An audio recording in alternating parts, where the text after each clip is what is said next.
What's going on, everyone? It's Crypto Bubble Club here, bringing you a new video of today, which is the 8th of February, 2018, of course. It is currently at a $397.2 billion market cap with a market volume of 25.9, well, you could pretty much say $26 billion.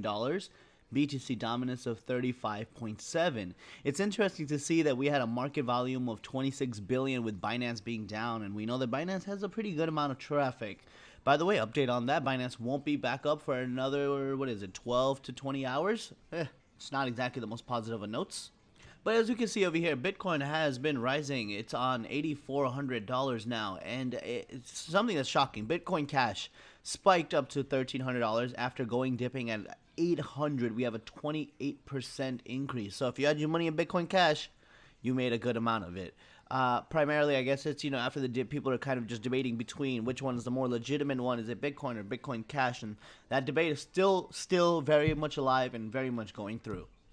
Can we potentially see a bounce back from Bitcoin? I mean, we saw a little bit of a surge. We saw a huge surge in Bitcoin Cash, but it's the Winklevoss twins over here to remind everybody that Bitcoin is going to be a disruption to the gold standard.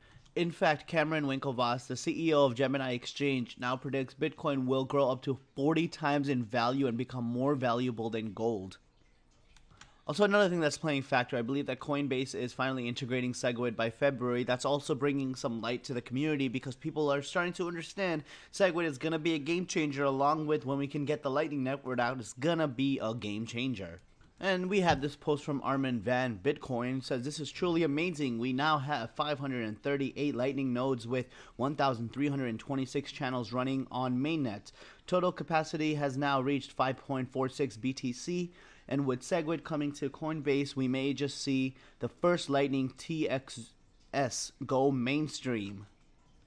What does this all mean? Well, obviously, we know that Bitcoin and other cryptocurrencies alike is an absolute game changer.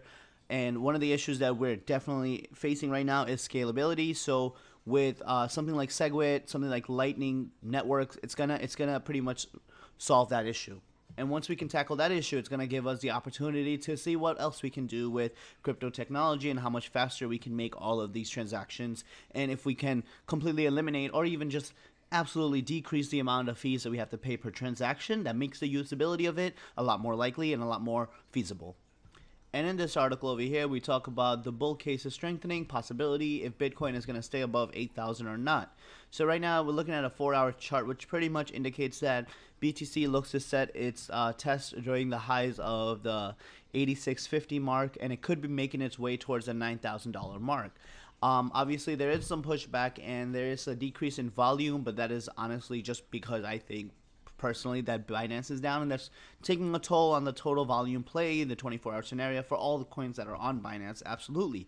Now, if Bitcoin does fail to push past that threshold, then what we're going to see is a drop to 7,500, even a retest at 5,800. But I don't believe that will be the case. I believe that once Binance does come back into action and we hear more and more good news coming out, people are going to start jumping onto Bitcoin. And if and when that happens, that craze period happens, Bitcoin is going to absolutely go right off to the roof.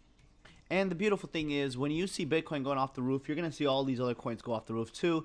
Ethereum sitting at $816. That's still a really nice buy-in, in my opinion. I would definitely come in on some Ethereum right now. Actually debating. I mean, I've personally, one of the things I've stayed away from is Bitcoin Cash, guys. I never really truly believed in Bitcoin Cash. I've always liked the original, the OG, the gangsta Bitcoin. But I might have to start looking at Bitcoin Cash with a 26.74% return today itself. Once again, though, with Binance, I wouldn't have been able to do anything. But let's move on along. Litecoin at $147.99. I did say when Litecoin hits $100 or even below that, it's a really nice buy-in. NEO sitting at $111. I think we're gonna see some movement with NEO once Binance comes back in action. And then we have over here, Tron's right down over here. Tron is losing placement back down at 15th place. And recently, I've been seeing a lot of these kinds of post right over here. Warning signs for Tether, warning signs for Bitfinex. Is Tether a scam? Are they holding their securities appropriately and whatnot? I definitely am going to be doing a deep dive in this video, guys. So stay tuned for that video to be released on where we really look into Tether, and hopefully that will come out before Tether actually implodes on itself. But I don't want to make any critical assessments without actually looking at the back-end paperwork and everything they provide to see what the legitimacy of these claims are.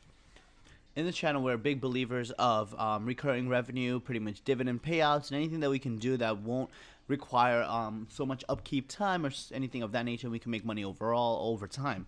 So some of the things that we're going to be very interested to look at is Hashflare mining contracts and to see the effectiveness of that, because generally with Hashflare, it's said that you can make your money back in about 5 months with another 7 months of profits. So we'll definitely be making another video regarding to Hashflare once we have some funds come in that we can actually use to invest in that. And then I also want to introduce a lot of you guys to Steemit if you don't already know about it. It's pretty much a platform that's supposed to change the way that we interact with each other, and that's something I also want to review with you guys soon too. So there's a lot coming in this channel. There's a lot going on, and yeah. Last but not least, I will give you guys an update on Binance, and it's pretty much that we are still estimated to return at 4 a.m. UTC at tomorrow's date, which pretty much is, what is it, like 9 a.m. in the morning in my time, which is New York time. Thank you, everybody, for remaining so patient and understanding. We will allow 30-minute window where users will be able to cancel orders prior to trading being reopened. This is very important because in the event that whatever you had set open, if it went up in price or down in price, you can cancel and adjust your pricing so that way you're not stuck with what you made the night before. So thank you everybody for watching, and if you did like the video, please make sure that you hit that like button down below. It definitely helps us grow, and also give us a subscribe as we will be covering so much more in this cryptocurrency bubble thing. Along with that, hit us up on Twitter so that way you can stay up to date, because once Binance goes live, we will be there letting you know. Have a good one, guys. Don't lose all your money, and have a great day.